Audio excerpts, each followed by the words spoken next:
안녕하세요. 딸 하나를 키우고 있는 30대 여자입니다.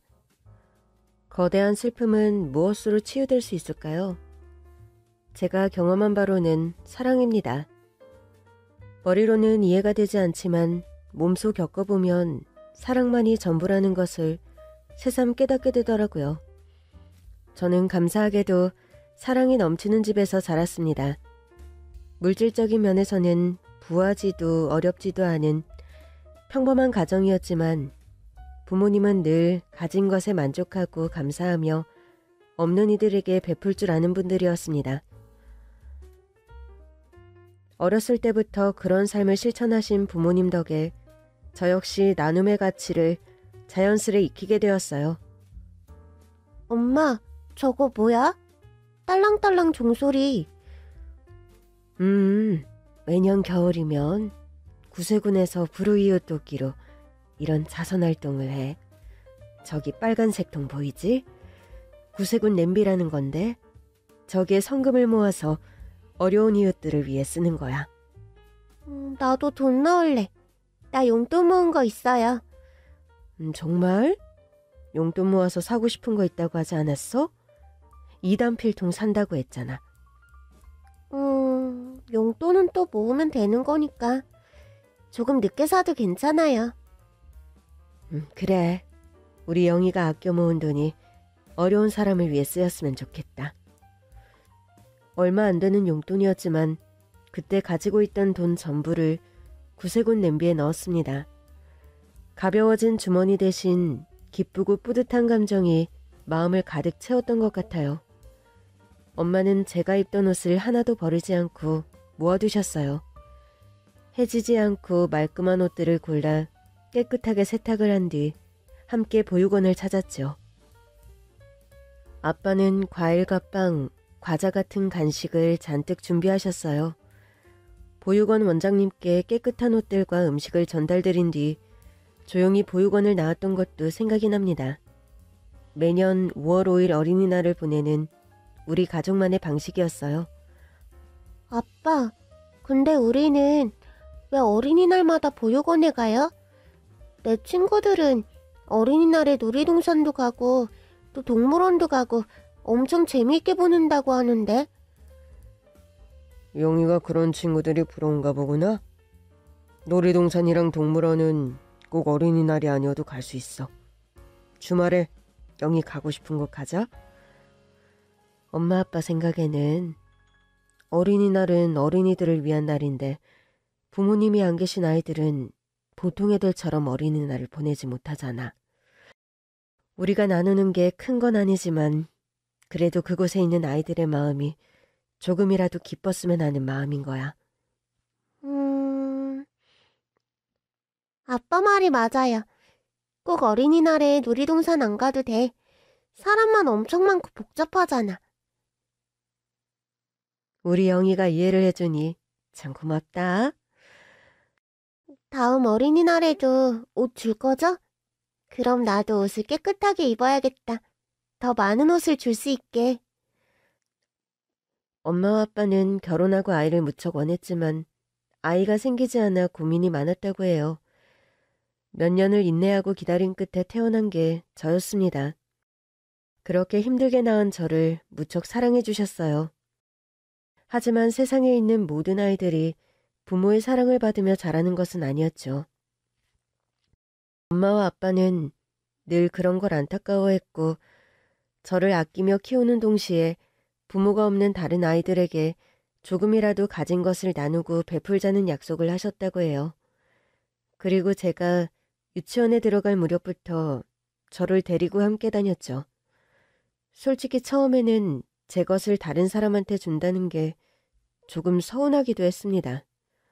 물론 작아져서 더 이상 못 입는 옷이었지만 아끼던 옷을 그냥 다른 사람한테 주는 거니까요. 하지만 부모님이 준비해간 선물을 보고 기뻐하는 아이들의 모습을 보다 보니 나중에는 전혀 아깝지가 않더라고요.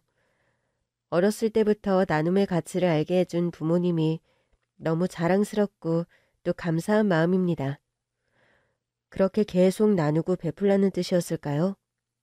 모두가 어렵다고 하던 IMF 시기에도 2008년 금융위기 때도 무사히 버텼던 것 같아요. 그리고 그 어려운 때에도 나눔을 실천하셨습니다. 중학생 때 사정이 안 좋아 도시락을 못 사오는 친구 도시락을 1년 내내 책임졌었고, 고등학생이 되었을 때는 친구들과 함께 독거노인 어르신 봉사를 다녔습니다. 집안 청소를 해주고 빨래도 해주고 안마도 해드리고 말벗이 되어드리는 봉사였죠. 무난한 학창시절을 보냈고 20살이 되어 대학에 입학했습니다. 우리 영희 축하해. 영희야, 공부하느라 고생 많았어. 다 엄마 아빠가 응원해준 덕분이에요. 그래도 집에서 통학할 수 있는 거리라 다행이야. 멀리 가게 되면 혼자서 어떻게 지내나 걱정했는데. 대학생 되면 엄마 아빠 품에서 벗어나 자유롭게 지내고 싶어하는 친구들도 많다던데. 우리 영희는 안 그런가 보네? 난 이제까지 자유롭지 않다고 생각한 적이 없는데? 엄마 아빠는 늘 제 의견을 존중해주고 제가 하는 일을 응원해주셨잖아요. 공부하는 게 힘들기는 했지만 억압받거나 도피하고 싶다는 생각은 해본 적이 없는걸요? 그래. 생각해보면 우리 영희는 사춘기 때도 그렇고 무난하게 또 무탈하게 보냈지. 영희가 당신 닮아 유순하고 착해서 그런가? 당신도 닮고 나도 닮았죠. 아, 우리 딸이 우리 안 닮으면 누구를 닮았겠어? 내 눈에는 아직도 애기 같은데. 이제 20살이라니. 정말 다 컸네. 아무리 나이가 들어도 부모한테 자식은 항상 애기 같다고 하잖아요. 물론 이제 성인이고 알아서 잘할 거라고 믿지만 가끔 생각하면 영희 어릴 때 시간이 정말 빨리 지나간 것 같아. 저도 그렇게 느껴요. 초등학교 때는 빨리 어른이 되고 싶다고 생각했는데 어느새 20살이 됐잖아. 이제 시간은 점점 빨리 갈 거야. 10대 때는 시속 10km로, 20대 때는 시속 20km, 그리고 30대가 되면 30km로 가는 거야. 아빠도 이 말에 공감을 못했는데 나이가 들고 보니 정말 그런 것 같더라. 저도 엄마 아빠 나이가 되면 그렇게 느낄까요? 아직은 잘 모르겠어. 근데 10대에서 20대가 되고 앞자리가 바뀌니 좀 느낌이 이상해요. 어른이 된다는 건 자기 행동에 스스로 책임을 지는 거야. 그걸 항상 잊지 않았으면 좋겠구나. 신입생이 되니 얼마나 할 게 많고 즐겁겠어요. 치열한 입시체제에서 앞만 보고 달리는 경주마처럼 살아왔는데 대학 입학과 동시에 고삐가 풀린 것처럼 자유를 만끽하는 친구들이 많았습니다. 젊음은 즐기라고 있는 거야. 무엇을 해도 저 말이 모든 걸 대변해주는 듯 했죠. 하지만 저는 입학 전에 들었던 엄마의 말이 자꾸 생각이 났어요. 행동에 대해 스스로 책임을 진다는 거. 어렸을 때는 실수를 해도 부모님이 나서서 해결을 해주곤 했지만 이제 그렇지 않다는 거잖아요. 때문에 저는 매사에 조심했던 것 같아요. 정신없이 달라진 생활에 적응을 하는 사이 2학기가 되었습니다. 여러 동아리들이 있었지만 제 마음을 끈 것은 봉사활동을 하는 동아리였어요. 여름에는 농촌 봉사활동을 했고 겨울에는 연탄 나르기 봉사를 하고 이웃의 손길이 필요한 곳을 찾아가는 동아리였습니다. 1학년 2학기에 동아리에 들어갔고 그해 겨울 연탄 나르기 봉사를 했죠. 그리고 2학년이 되었을 때 동아리 임원으로 활동을 하게 되었습니다. 새학기가 되고 신입생들을 모집하느라 한창 바쁘던 시기 누군가 동아리 실문을 두드렸어요. 저 동아리 가입하고 싶어서 왔는데요. 어서 오세요. 쭈뼛쭈뼛 서 있던 사람인데 딱 봐도 신입생은 아니었죠. 저희 동아리에서 나눠준 홍보물을 들고 있더라고요. 저희 동아리에 대해 아세요? 네, 홍보종이 자세히 읽어봤어요. 계절마다 좋은 활동들을 하더라고요. 신입생은 아니시죠? 그렇게 티가 나나요? 맞습니다. 군대 다녀와서 이번 학기에 복학했어요. 선배님이시네요. 왠지 신입생은 아닌 것 같아서요. 연륜이 느껴진다고 할까? 연륜이요? 그렇게 나이가 많은 건 아닌데. 불쾌하셨다면 죄송해요. 그런 의미는 아닌데. 저 그럼 가입 신청서 드릴까요? 네, 주세요. 여기서 쓰고 갈게요. 모집 마감 다 되면 동아리 모임이 있나요? 맞아요. 3월에 전체 모임 갖고 올해 할 일들에 대해 다 같이 논의하는 시간이 있을 거예요. 그렇군요. 여기 신청서요. 그럼 연락 부탁드릴게요. 수고하세요. 감사합니다. 안녕히 가세요. 사실 저희 동아리는 그렇게 인기가 많은 편은 아니었어요. 밴드부를 하든지 어학 공부를 한다든지 정말 대학에 다양한 활동을 하는 동아리가 많잖아요. 더운 여름, 그리고 추운 겨울에 땀 흘려 봉사를 하는 게 쉬운 일은 아니니까요. 소수이긴 하지만 동아리에 모인 사람들은 보다 값지고 의미 있는 활동을 하고 싶다는 뜻이 확고했고 모두가 즐거운 마음으로 열심히 참여를 했습니다. 그리고 그해 여름, 작년과 마찬가지로 농촌 봉사활동을 가게 되었죠. 농촌 일손이 필요한 곳, 지방 지자체에서 대학생들 농촌 봉사활동 지원을 했거든요. 관련 지자체에 지원을 하고 일정이라든지 세부 활동을 세세히 논의하고 진행을 했습니다. 보통 4박 5일로 진행이 되었는데 저희 동아리뿐 아니라 여러 대학 학생들이 참여하는 거였죠. 농촌 마을에 머물면서 작물 수확과 환경 정비를 돕고 함께 식사하며 농업과 농촌의 가치를 느끼는 소중한 활동이었어요. 부지런히 첫날을 보내고 둘째 날, 밭에서 일을 하고 있을 때였죠. 갑자기 발목에 무언가 따끔하는 느낌이 드는 거예요. 벌레에 물렸나 보다 하는 순간 제 옆을 쓱 스쳐가는 뱀을 보고 저도 모르게 비명이 터져나왔습니다. 곧바로 달려온 것은 이번 학기부터 함께하게 된 복학생 선배였어요. 영희야, 왜 그래? 뱀이요. 뱀에 물렸어요. 뱀? 이런, 어디 보자. 어떤 뱀인지 봤어? 모르겠어요. 선배, 저 큰일 난 거 맞죠? 선배는 저를 안심시킨 뒤 생수를 가져와 물린 자리에 부었어요. 그러고는 옷을 찢어 물린 곳에서 위를 묶어주었습니다. 영희야, 나한테 엎혀. 일단 빨리 여기를 벗어나자. 생각할 겨를도 없이 선배의 등에 엎이게 되었고 선배는 멀리 떨어진 곳에 저를 눕혔습니다. 그리고 곧장 119에 신고를 했어요. 움직이면 안 돼. 괜찮을 거야. 별일 없을 거야. 119 불렀으니까 괜찮아. 떨리는 마음에 눈물이 날 것만 같았는데 선배는 제 손을 잡고 저를 안심시켜 주었습니다. 이윽고 119가 도착했고 선배는 보호자를 자청하며 함께 구급차에 탔어요. 그리고 당시 상황을 구급대원에게 상세히 설명해 주었습니다. 대처를 잘하셨네요. 뱀에 물린 상처 부위를 너무 꽉 묶으면 자칫 괴사할 위험이 있는데 손가락 하나 들어갈 정도로 잘 묶으셨어요. 좀 더 지켜봐야겠지만 일단 빨리 병원으로 갈게요. 병원에서 혈액 검사를 했습니다. 상태가 심하면 독사에 물린 것으로 진단이 내려진다고 하더라고요. 항독소 주사를 맞고 누워 있었어요.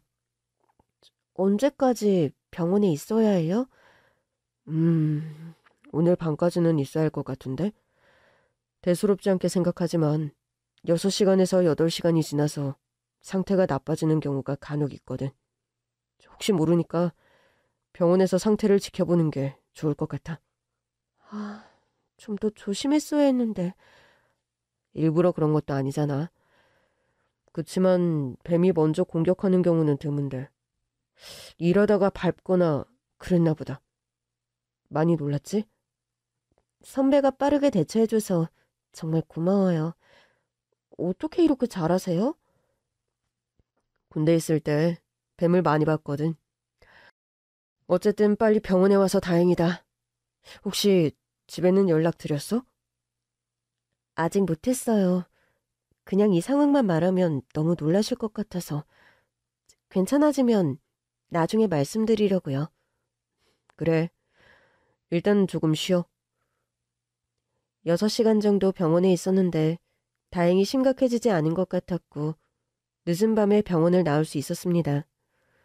선배는 제가 지낼 숙소까지 저를 데려다 주었어요. 잘 쉬고 내일 상태 봐서 너무 무리하지 않은 게 좋겠다. 그럴게요. 선배도 들어가세요. 감사합니다. 잔뜩 기대한 농활이었는데 둘째 날 뱀에 물린 것 때문에 제대로 일을 돕지 못했어요. 사람들이 다 괜찮냐고 물어보고 거기 계속 있는 게 방해만 되는 것 같아서 먼저 서울에 올라오기로 결정을 했죠. 끝까지 참여 못한 게 아쉬웠지만 봉사활동은 잘 마쳤고 나중에 회의를 하며 활동 내용을 정리했습니다.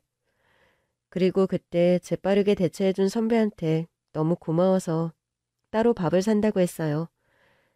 그날 식사를 하며 많은 이야기를 나눴고 그 일을 계기로 서로 마음이 있다는 걸 알게 되어 우리는 연인이 되었습니다.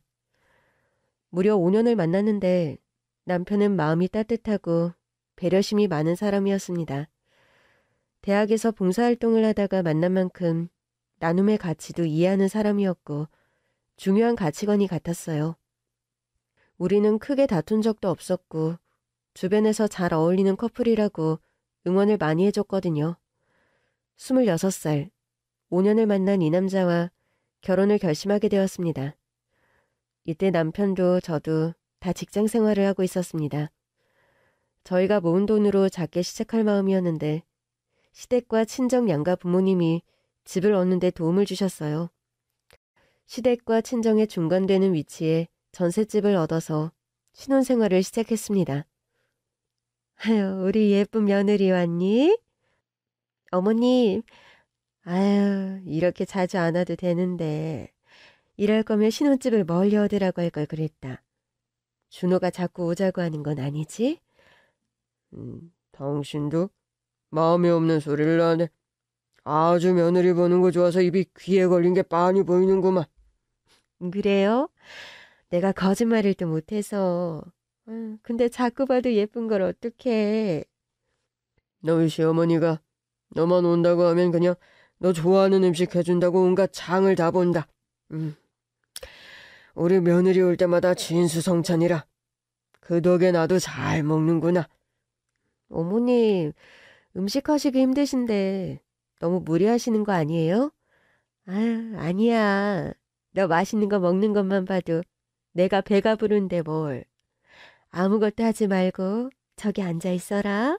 금방 다 차리니까. 시부모님은 너무 좋으신 분들이었어요. 결혼을 일찍 한 편이었고 시댁 근처에 산다고 하니 자주 뵙는 거 스트레스 받겠다는 말을 하는 친구들도 있었지만 저는 저희 어머님 아버님을 너무 좋아했거든요. 남편한테 시댁에 가자고 먼저 이야기하는 게 저였으니까요. 시댁에 갈 때 어머님 아버님 좋아하시는 것을 사가지고 갔는데 드린 선물이 민망할 정도로 항상 음식을 너무 잘 차려주셨습니다. 먹고 나서 설거지라도 하려고 하면 어머니가 그대로 앉아있으라며 남편한테 시키고는 했죠. 예, 준호야. 다 먹었으면 설거지해야지. 네, 엄마. 예, 준호 집에서도 설거지하지. 에이, 요즘 세상에도 남자 부엌에 들어가는 꼴 못 본다는 시애미들이 있다더구나. 어느 시대 사람들인지 원. 준호는 어렸을 때부터 내가 착실히 교육시켜놨거든. 제가 12살? 그때부터 나 도와서 설거지하고 집안일 했었어. 용돈 하나 그냥 주는 법이었고 집안일 돕고 하면 용돈을 줬다. 아들 자식 손가락 까딱 하나 안 하게 키워서는 여자만 고생시키려고 하는 건 아주 구습이고 악습이지. 원, 결혼을 한 건지 가정부를 들인 건지. 어머님, 준호 씨 집에서도 집안일 같이 하고 너무 잘해요. 어찌나 성격이 깔끔하고 또 꼼꼼한지 제가 배울 때가 많아요. 다 어머님이 잘 가르치신 덕분이에요. 그렇지? 내가 헛되게 키우지 않았지?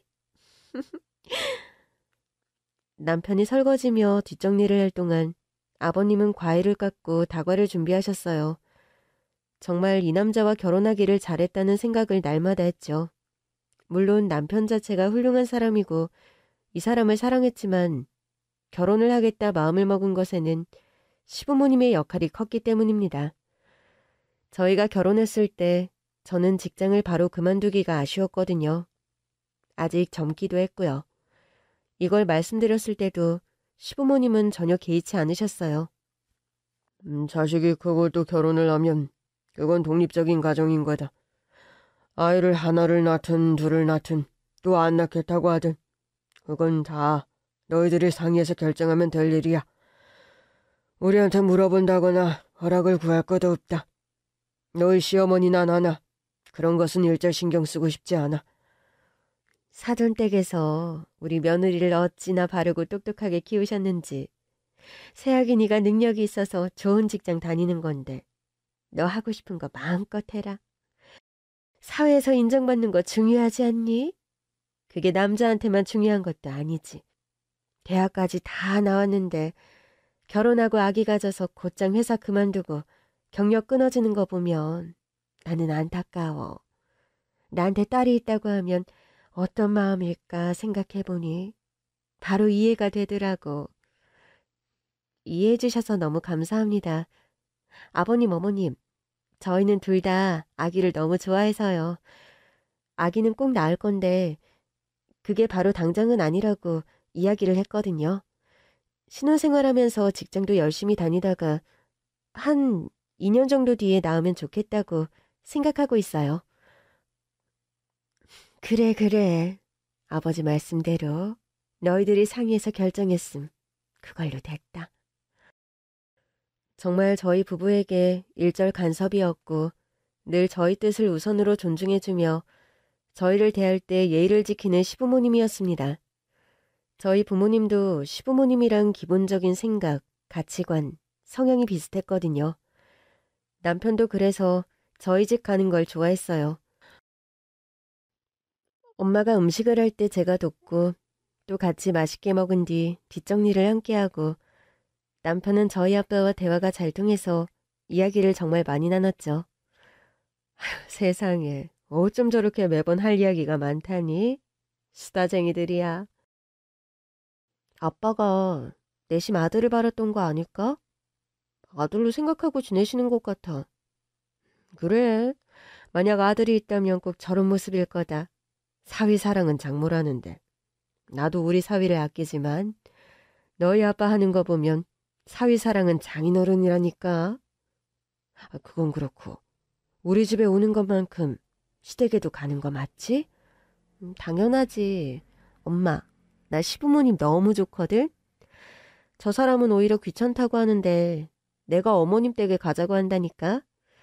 그리고 그렇게 시댁에 다녀오면 저 사람이 다음 달에는 처가댁에 가야 한다고 그렇게 먼저 챙겨서 말을 해. 정말 그것도 복이다, 복이야. 좋은 시부모님 만난 것도 복이고 김서방 같은 인품 좋은 사람 만나 알콩달콩 잘 사는 게 다 복이다. 그러니까 말이야. 결혼하길 정말 잘한 것 같아. 그래도 그 말은 네 아빠 들으면 은근 서운해한다. 너 20살 되고서도 우리 품 떠나기 싫다고 그랬는데. 엄마는 그게 언제적 이야기예요. 거의 10년 전이네. 너희 갈 때마다 사부인께서 음식을 엄청 준비하신다고 하는데 너무 자주 가면 힘드실라. 음식하는 게 보통 일도 아닌데. 그런가? 어머님 음식 솜씨가 너무 좋아서 내가 너무 자주 갔나 보다. 엄마 말 듣고 보니 자제해야겠어요. 딸만 키운 저희 집에서는 남편을 아들처럼, 그리고 남자 형제만 키운 시댁에서는 저를 딸처럼 여기며 예뻐해 주셨고, 엄마의 말대로 세상 온갖 복은 내가 다 받아 누리고 있다는 생각이 들었습니다. 결혼하고 2년 뒤 아이를 낳을 생각이었는데 임신 또한 무척 순조로웠어요. 2년 뒤에 아기를 갖게 됐고 저는 직장을 쉬게 되었죠. 육아용품이며 몸에 좋다는 거 시댁과 친정에서 넘치게 챙겨주셔서 정말 감사한 마음이었습니다. 아기가 태어나면 양가 할머니 할아버지 사랑을 얼마나 받을까. 또 남편과 저를 닮은 아기이니 얼마나 예쁠까.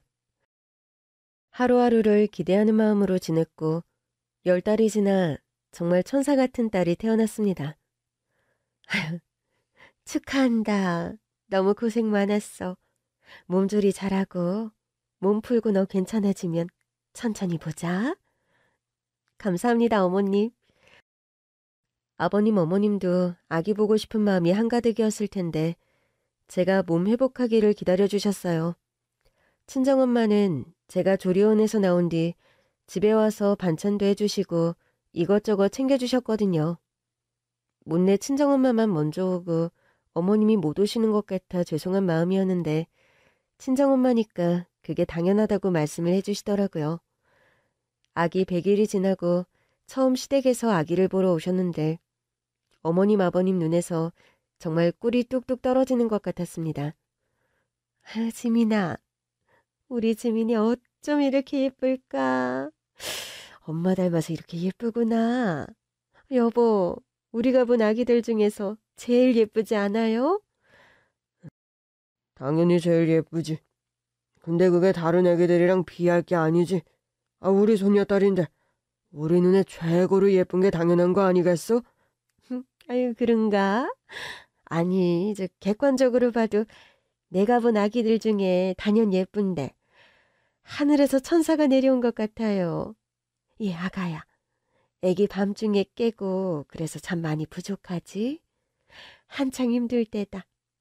지민아, 잘 먹고 쑥쑥 커서 통잠도 자고 엄마 편하게 해줘야지. 아기들이 다 그렇죠. 그리고 돌 되기 전에 통잠 잔다고 하니까 얼른 컸으면 하다가도 이 꼬물이가 금방 자라는 거 생각하면 또 벌써 아쉬운 마음이에요.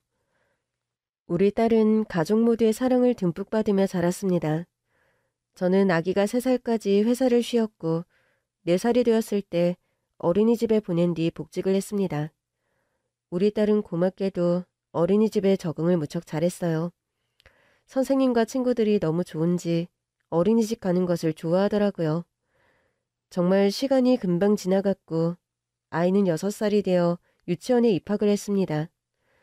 유치원을 여러 곳 두고 고민을 했는데 도시에서 자라는 아이가 자연을 경험하며 자라면 좋을 것 같아서 숲 체험을 많이 하는 유치원을 보내기로 결정을 했습니다. 다른 유치원보다 조금 비싼 편이었지만 다양한 활동이 많아서 그게 아이에게 도움이 될 것 같더라고요. 활동적이었던 아이는 새로 들어가게 된 유치원도 무척 좋아했습니다. 여보, 우리 지민이 내일 체험학습 간대. 날씨도 너무 좋은데 마음껏 뛰어놀았으면 좋겠다. 그러게. 그 유치원 보내기를 잘한 것 같아. 자연을 경험하고 자연의 소중함을 아는 아이로 자랐으면 좋겠어. 유치원 버스를 타고 숲에 가서 다양한 놀이와 활동, 수업을 하고 돌아온다는 거였습니다. 전날 장을 봐두었고 정성껏 도시락을 싸서 가방에 넣어주었습니다. 지민아, 오늘 유치원에서 체험활동하지? 가방에 도시락 있으니까 친구들이랑 맛있게 나눠 먹고 즐거운 시간 보내. 네, 엄마. 다녀오겠습니다. 남편과 함께 아이를 유치원에 데려다 준 뒤 우리 부부는 각자 회사로 출근을 했습니다. 출근한 지 3시간, 점심시간이 되기 전 갑자기 유치원 선생님에게 전화가 왔어요. 그리고 전화를 듣는 순간 저는 숨이 멎는 줄만 알았습니다. 네? 뭐라고요? 지민이가 없어졌다고요? 그게 무슨 말씀이세요, 선생님? 지민이를 잃어버리신 거예요? 어디서요? 어떻게 그럴 수가 있어요? 선생님, 이게 무슨 일인가요? 네? 전화를 끊고 곧장 남편에게 전화를 걸었고 우리 둘 다 반차를 내고 지민이가 체험학습을 갔다는 곳으로 달려갔어요. 어머니, 죄송합니다. 저희가 출발할 때 분명히 다 탔고 버스에서 내린 뒤 다 같이 산으로 들어갔거든요. 선생님들이 아이들을 확인했는데 그런데 수업 장소에 도착하고 나서야 지민이가 없다는 걸 깨달았어요. 정말 죄송합니다. 경찰에도 연락을 했거든요. 빨리 지민이를 찾아야 할 것 같아요. 어떻게 이런 일이 일어날 수 있는지 무척 화가 나는 상황이었지만 딸을 찾는 것이 급했어요. 남편은 저를 진정시키는 한편 버스가 내린 곳부터 산길을 찾아봐야겠다고 하더라고요.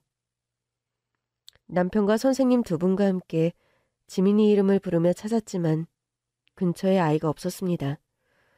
오후가 되고 아이를 찾지 못하자 온갖 생각이 다 들더군요.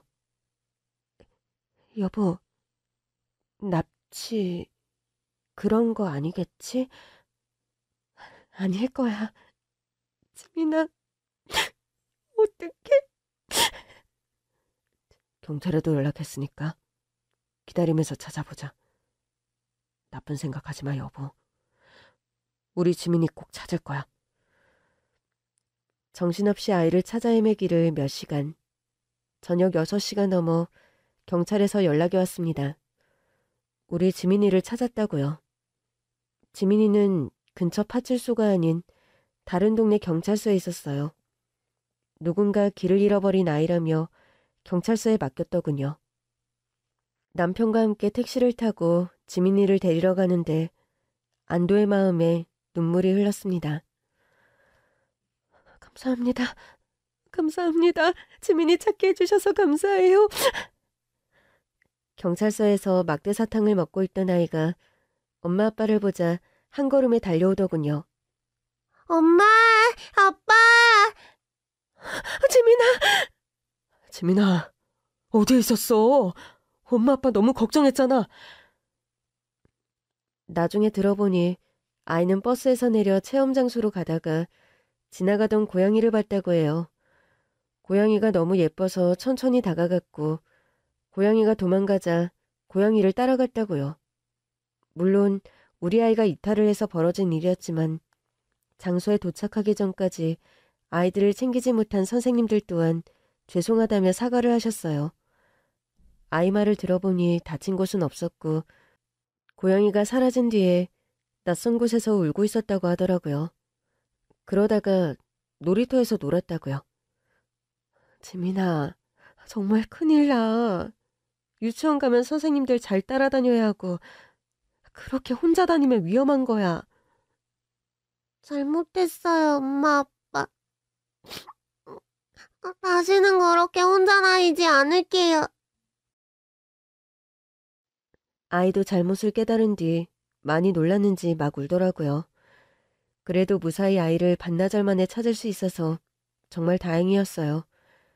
그 뒤로도 저희는 아이를 같은 유치원에 보냈습니다. 선생님들이 더 신경을 쓰시겠다고 했고 굳이 옮길 이유가 없었거든요. 그 후로도 체험활동이 있었지만 다른 사고는 없었고 2년을 다닌 뒤 무사히 유치원을 졸업했죠. 아이가 초등학교에 들어가자 정말 학부모가 된 느낌이 나더라고요. 초등학교는 시댁 근처여서 아이 학교가 끝나면 어머님이 딸을 하교시킨 뒤 집에서 봐주셨습니다. 남편과 저 둘 중 일찍 퇴근하면 시댁에 들러 딸을 데려왔고요. 어머님, 저 왔어요. 지민아, 엄마 왔다. 지민 엄마 왔니? 오늘도 일하느라 고생 많았다.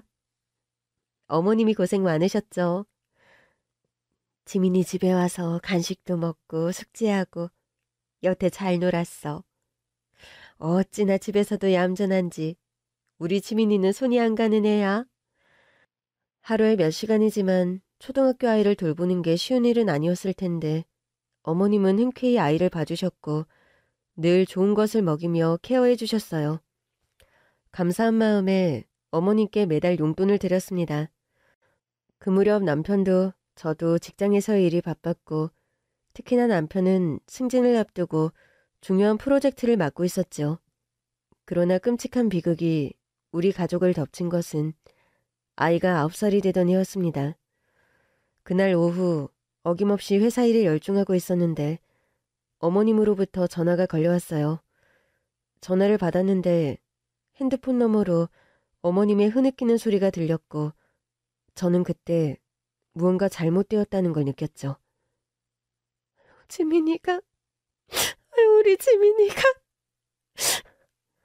그날 어머님은 하교한 아이를 데리고 집에 왔다고 합니다. 집에서 간식을 먹은 뒤 아이가 놀이터에서 놀고 싶다고 했대요. 아파트 단지 내에 놀이터가 있었기에 어머님은 아이를 챙겨 놀이터로 향했습니다.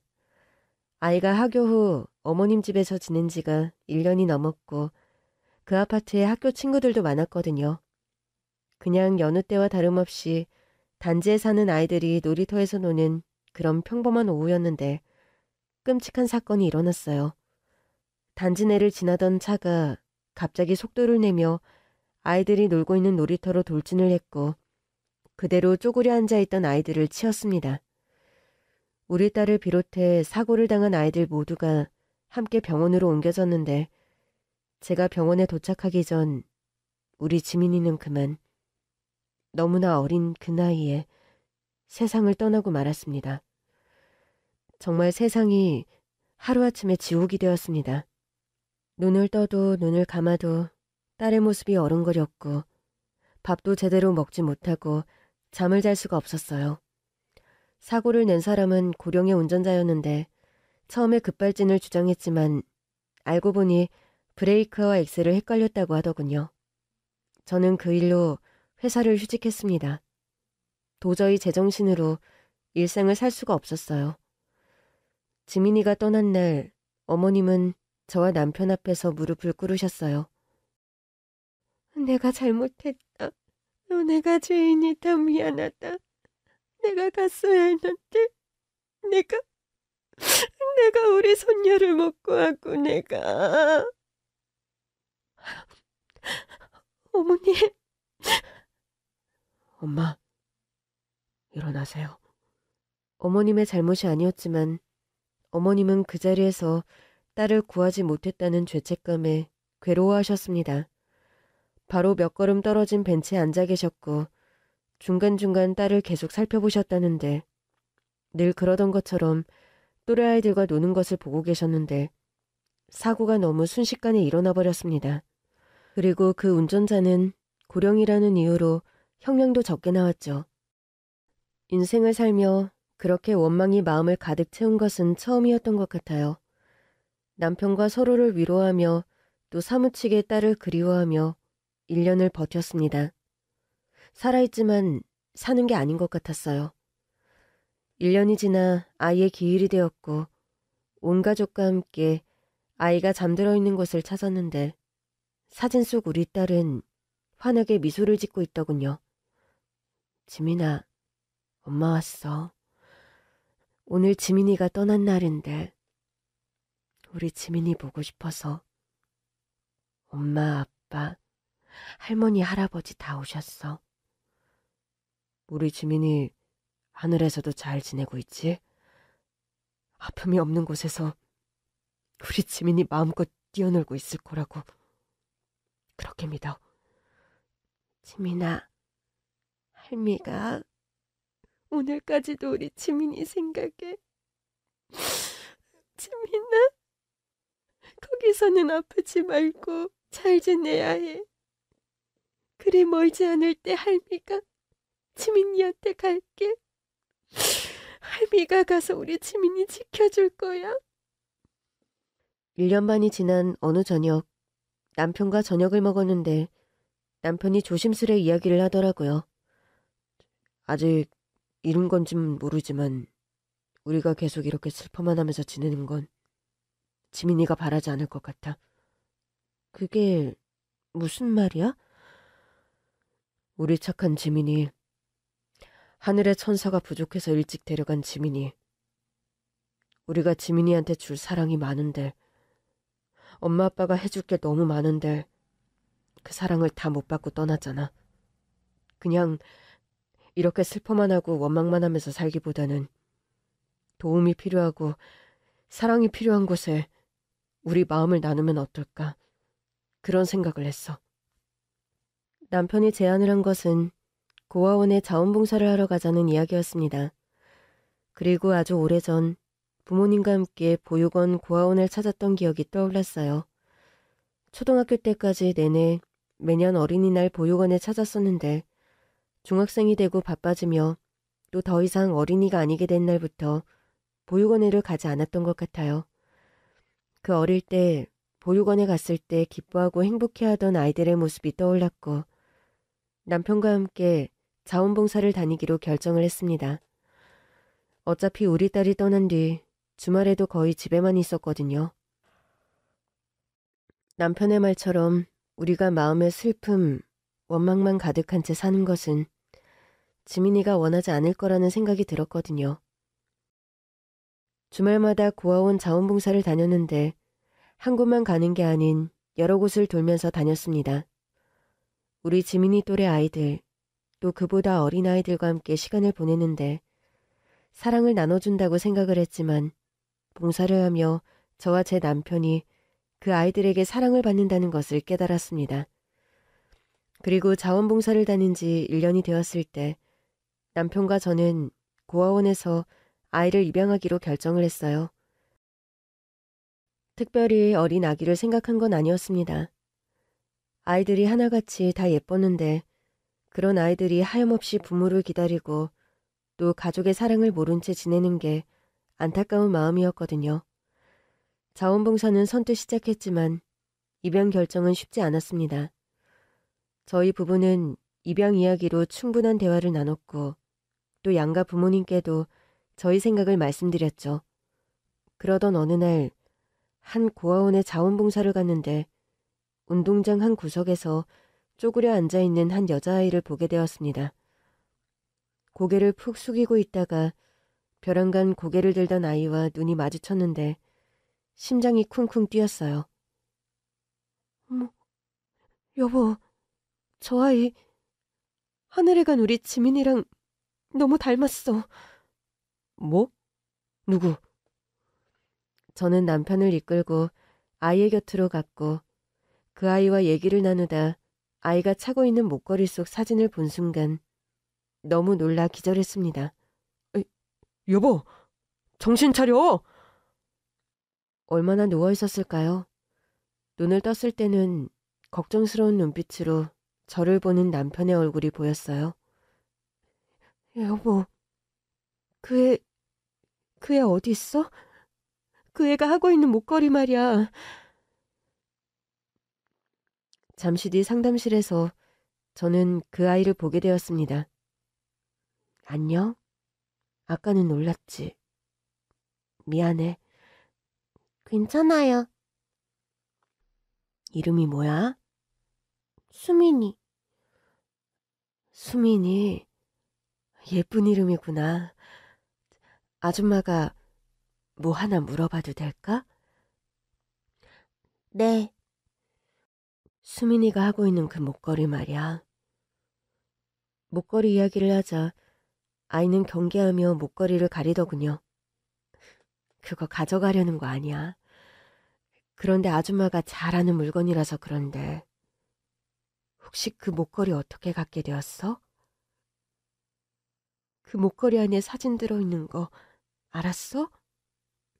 그 사진, 그 목걸이 안 사진 속 아이가 아줌마 딸이거든. 흠칫 놀란 아이가 이내 고개를 끄덕인 뒤 목걸이에 대한 이야기를 해줬습니다.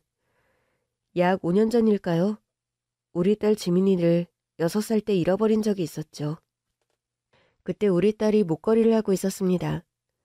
펜던트 형태의 하트 목걸이였는데 안에는 아이 사진이 들어있었고 목걸이 뒤에 각인으로 보호자 연락처를 새겼었거든요.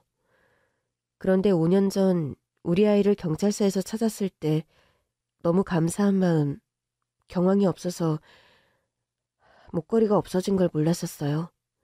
한참 시간이 지난 뒤에야 딸에게 물어봤는데 아이가 잃어버렸다고 답을 했고 더 묻지 않았는데 사실 우리 딸은 목걸이를 잃어버린 게 아니었습니다. 이 사진 속 친구가 아줌마 딸이에요? 맞아.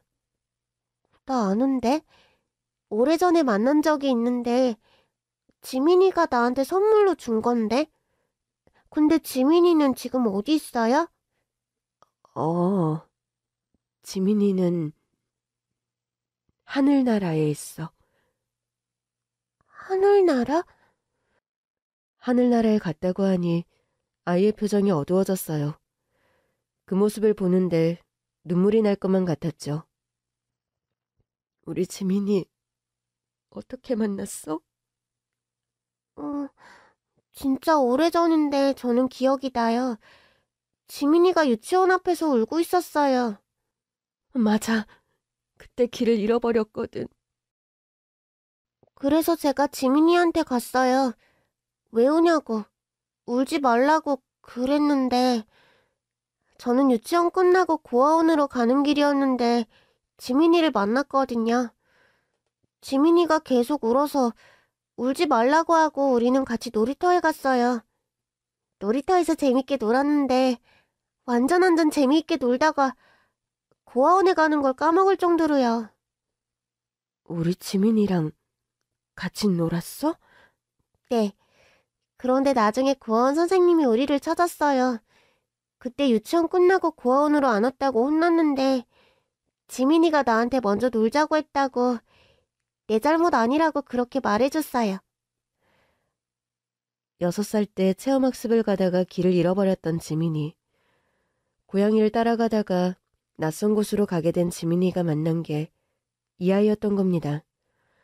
아이들은 놀이터에서 시간 가는 줄 모르고 재미있게 놀았다고 했고, 나중에 아이들을 발견한 고아원 원장님이 우리 딸을 경찰서에 데려다 준 거였어요.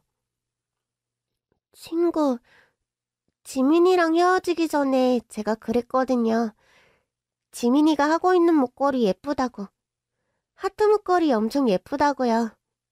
그랬더니 지민이가 목걸이를 저한테 걸어줬어요. 가져도 돼? 주는 거야? 하고 물어보니까 선물이야 그랬어요. 그래서 그날부터 목걸이를 한 번도 안 빼고 있었는데 안에 있는 사진도 봤어요. 그래서 저는 지민이 얼굴 알아요. 지민이가 무사히 엄마 아빠를 만났을까 그런 생각을 했어요. 지민이는 지민이를 찾고 기다리는 엄마 아빠가 있어서 좋겠다. 사실 그런 생각도 했어요. 이 목걸이를 가지고 있으면 언젠가 지민이를 다시 만날 수도 있다고 생각했는데. 그랬구나. 고마워.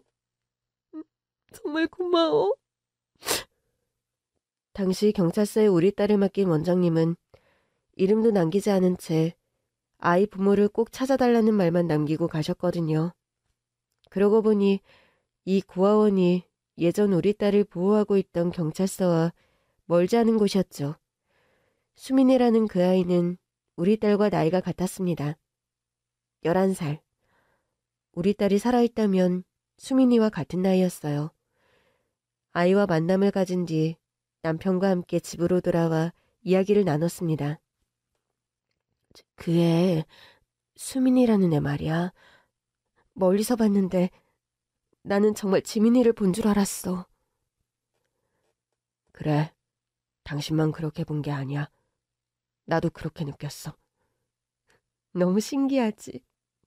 그 목걸이, 지민이가 그걸 잃어버렸다고 해서 더 묻지 않았는데 친구한테 선물한 거였어. 그게 지민이가 6살 때 일인데 11살이니 벌써 5년이나 흘렀네. 그 아이, 수민이라는 아이는 계속 고아원에서 지냈던 거야. 여보, 당신 막 어린아이 입양 생각한 거 아니지? 그게 아니라면. 그 애 나이가 11살이고 우리 지민이가 살아있다면 같은 나이잖아. 입양 결정하기 전에도 많은 고아원을 다녔고 입양하기로 결정하고도 쉽게 마음을 정하지 못했는데 어쩌면 이게 다 그 아이를 만나기 위한 거였을까? 지민이가 연결해준 것 같아. 목걸이를 그 아이에게 선물했잖아. 물론 이렇게 될 줄은 몰랐지만 정말로 그 아이가 우리 지민이와 만났었다는 거, 또 지민이가 그 어린 나이에 길을 잃고 무서워할 때 지민이가 함께 있어줬다는 게 너무 고맙게 생각이 돼. 우리 생각이 같은 것 같네. 그렇게 하늘로 간 우리 딸이 생전에 연을 맺었던 아이. 그 아이를 입양하기로 결정을 했습니다. 그 아이를 데리러 고아원에 갔던 날이 생각나요. 깨끗하게 세탁한 원피스를 입고 저희를 기다리고 있었어요. 우리 딸이 선물한 목걸이를 하고요. 그렇게 데려온 딸이 수민이입니다. 이름은 바꾸지 않았습니다. 신기하게도 지민, 수민, 꼭 자매 같은 이름이었거든요. 아이를 데려오기 전 아이방을 꾸미고 학용품과 옷, 여러 가지를 다 준비했는데 우리 집에 온 아이가 방을 보고 눈물을 흘렸던 게 기억이 납니다. 아주 어린아이도 아닌 11살이었고 사실 그 나이 여자아이들은 감수성이 예민해질 시기인데 수민이는 새로운 생활에 적응을 잘해주었어요. 한 달 뒤 양가 부모님들께도 수민이를 소개했죠. 떠난 우리 지민이와 닮은 모습에 부모님들 모두가 너무 놀라하셨습니다. 그렇게 우리는 가족이 되었습니다. 수민이를 우리 딸로 받아들였다고 해서 지민이가 우리 마음을 떠난 것은 아니었습니다. 떠난 아이는 늘 부모의 마음에 살아있으니까요. 지민이에 대한 사랑과 그리움은 그대로, 그리고 수민이에 대한 사랑을 키워가며 지냈습니다. 그리고 이 글을 쓰는 지금 우리 딸 수민이는 중학생이 되었습니다. 학교에서도 티 없이 맑은 모습으로 또 친구들과 잘 어울리는 딸입니다. 학교 갔다가 돌아오면 늘 엄마와 아빠에게 학교에서 있었던 일을 이야기하기 좋아하는 아이입니다. 지민이를 보내고 수민이를 데려오기 전까지 우리 부부는 암흑 속에 있었어요. 절망과 원망에 둘러싸인 채 왜 우리 딸이, 왜 우리가 이런 일을 겪어야 하는지 수없이 질문을 했지만 돌아오는 답은 없었죠. 고아원 자원봉사를 시작하고 또 수민이가 우리 딸이 되어 살아가는 지금에야 그 해답을 얻은 것 같습니다. 사랑만이 모든 것을 감내하고 사랑만이 우리를 살아가게 한다는 것을. 그리고 우리 딸에게도 우리 부부가 살면서 느낀 나눔의 가치를 가르치며 선하고 바른 아이로 잘 키우고자 다짐을 합니다.